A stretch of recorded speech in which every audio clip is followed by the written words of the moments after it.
So my exams are finally done, and what an absolute abomination. I went in there to cook the exams and got absolutely violated by the exam. The person checking my exams will have a few strokes because I certainly did. I somehow accidentally managed to memorize the entire exam and its questions within an hour to the T, yet I couldn't remember any of the information I studied for the whole year. You tell me how that works. Anywho, after I left the exam hall, I was waiting for my mom to pick me up, whilst waiting in the sun, sunny in it. Some security guard saw me and called me over to stand in the shade. I said I'm alright, but he insisted and he also had a shotgun. So I was like, if you insist. I'm standing next to him under the umbrella and he's small talking about how the exam was and etc. I was like, it's good and was quite easy.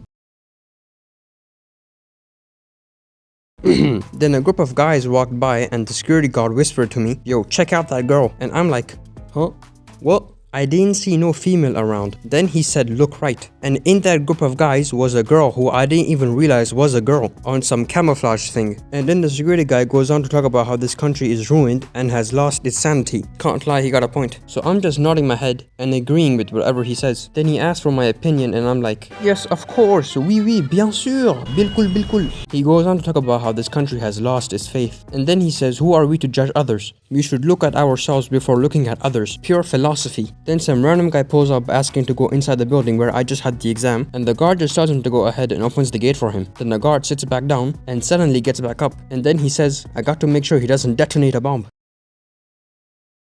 Finally, my mom pulled up, and I've never gotten in a vehicle that quick. The total time span from the guard calling me over to my mom picking me up was like 3 minutes, and somehow managed to go through 11 conversations with minimum input from me. From talking about how the exam went to this country is lost to a possible bomb threat. Anyways, when I finally got home, I thought I could rest. But nah! I had class again in a few hours, and I got given homework and I gotta start studying again for the next exam season. Can't catch a break. I thought I could finally make some videos and enjoy myself before resuming studying. But nah!